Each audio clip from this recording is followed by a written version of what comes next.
is just not good scenes, though, for Epic. It's a 2 versus 1. He might be able to clutch it out, but does it really leave him in an ideal position either way? Probably not. I think there's still a chance, though, in a world where he can pick up clicks, which is crazy to say considering we're getting late into this, but I mean, that's going to come off the backs of him actually giving up this fight right here and just moving on with the tournament. However, it does seem like in the Storm, right? Don't forget, he does play with those visual cues, so he likely knows that this team hasn't had a lot of time to heal. He's found a lot of tags, and look, yeah, he's still keeping the pressure on Teneko here, not letting them just slip away for free. And as he plays passively, though, the damage is starting to go back and forth. Don't forget, while he is waiting idly, other teams are likely fighting right now still. Given the circumstances in there, the Storm ends up knocking one of the 2 players. But there's no way he could track him, right? Like, he's on the needle in a haystack at this point, trying to figure out where the body was dropped. It was Xavi and Neko taking the launch pad to try and escape because they have such a long rotate to make, but there's the the reason why this is so difficult for Epic is even with those 3 medkits, the odds of bringing Clix back into this one here in 7th zone, and that's if he can even deal with some of the congestion that's sort of pooling on the edge of this next zone. Epic is doing everything in his power to try and play for placement points, but it is an incredibly difficult situation to make a comeback from. Teams like Kanata and Cooper that were on top of that Rift Island, they rotated so much sooner. Good connection, though, from Epic. That's the damage he needed. Puts him in a slightly more comfortable position here at 195 above now. And not only that, just opens up a 2v2 down low between Acorn Cold and those duos that were tagged up right there. I'm sure Acorn and Cold heard the shield crack onto Not Braden and tried to capitalize. Nothing came out of it, though, unfortunately. You can see they are looking worse for wears right now after this rotation here. Endpen with the surge above him sitting on top of Epic Will's base. Can Epic Will find the refresher here? He likely will. The tag was good, but shots come in from the side, and Acorn snipes up the elimination right there, and he's contemplating if whether or not jumping in for the loot is worth it, but there's no heals there. And instead, shot from behind. No, Cold opened the wrong wall, exposing his duo mate there for a second. A misjudgment, if you will. It's going to cost him the game there. To be fair, though, Acorn was peeking for a long time at a fully exposed wall, so whether it was the front or the back, he was bound to draw the wrong sort of attention from that position. Good stuff, though, out of Ritual and Reet as they pick up an elimination onto Chimp. Ritual as well. Frostmon, 0 opportunities to get that next rotate off. And tuning right back into Mixit and Paco, who have been cleaned up inside of the elimination feed. And that's definitely going to put a bit of a damper on their top leaderboard run, as now other teams have a real opportunity to catch up. Dukes, Miro, absolutely obliterated at the same time. But that's just some of the power that Yamjo and Rise can bring to the table. Yeah, just a crazy trade of events right there. Curve and Tyler reaping the benefits of what's happening here. Meanwhile, Prioridad and Pollo setting themselves up for another high ground, dominant position here over the rest of the lobby. The only team I can think right now that can give them a run for their money, Curve, Tyler, Baka, Pars, who we saw finding their equal share of eliminations even now in the mid to late game. And then you have Kanata and Cooper standing here who have just made it to the new zone. This is already developing to be an insane end game right here.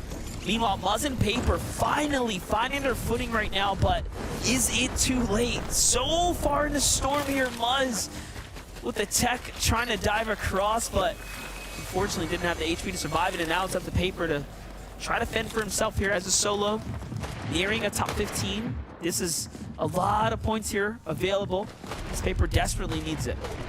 He just doesn't have any builds. He's hiding on top of somebody else's cone. Convict spots him out, but Convict absolutely torn down trying to challenge Paper out in the open like that. Paper, though, that was the last of his builds. All 5 of them just got used up. Maybe he'll have an opportunity to go get some of the siphon materials. but at the same time, he knows there's just too many eyes on his current position. He can't afford to make a single move. And look at Peterbot and Pollo, the team that we saw them chopping from height. Skittles Trashy, remember earlier on in this exact match, Skittles Trashy, they had no idea the kind of advantage they had over Peterbot and Pollo. Now they're paying the price along with the rest of the lobby. Peterbot suppressing so much more efficiently with this watch bending mid that he just does not miss. Good night, Bryce. It just doesn't get better than that. Peterbot ripping Bryce to shreds there with the water bending, but hold up, jump in with Iamzo and Rises on the foot rotate right now. Lot of traffic here as they're only 36 above the damage threshold. They will likely have to keep getting active. Meanwhile, Reet does fall here, leaving Ritual to play for himself. Pressure's on from all angles here. The zone is starting to constrict itself. We're inside the top 15, and this is where things start to get really, really interesting if you're alive here in this endgame.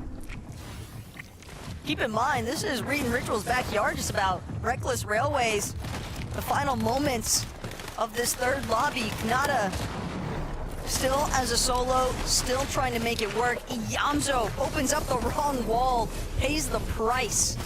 As Spinks and Threats will get credit for those two eliminations onto Rise and Iamzo, but Ritual, very familiar scenes, playing things out from the low ground, trying to see if he can make the magic happen. Peterbot also incredibly low, given his current position. Seems as though somebody's taking note of where he has dropped to, but he's still got Pollo way up above in the skies, bearing down over the rest of the lobby. Yeah, one thing we know for certain is that a win is not guaranteed until you close the game out, and Peterbot taking all the risk in the world. I mean, but that is how you solidify yourself a championship title, if you can break away with those extra points. First though, Kanata has to continue to make his way through here. The zone's gonna bounce back up and over this little lip. He's gonna be happy he didn't commit to the low ground here. Bak and Pars working their way back up. This is Bak and Pars' chance as well to get themselves inside of that standings of the top 10 now. Likely a top 5, depending on how far they can push it here. Kanata finds a solo. That's Walker's down. Placement points issued out to the lobby, and contenders that need it are playing alive as solos right now. Kanata falls. This is going to give Viv and Chubbs a chance now. Another end game here for Viv and Chubbs. Viv and Chubbs, even if Kanata had broken through that wall, he likely would have encountered these two. Probably found the end of his fate here regardless, but Peterbot, Pollo, they're lining up for another top 3. Pollo, elimination credit now onto Chubbs, likely still perched way up above the rest of this lobby. See Ritual kind of slinking just behind Baka and Pars, might have even spotted them out, but now Pollo reunited one more time with Peterbot. Both of these players just suppressing, throwing so many shots towards these teams on the low ground. Everyone's builds running so incredibly thin, even with the zones pulling back in their favor. It doesn't seem nobody has much materials to work with. Ritual, in fact, might have found an isolated Viv. Instead, no, pull underneath him goes away, and it's going to be Baka and Pars who try to shut him down. A Minish will be the first one to nail in the coffin.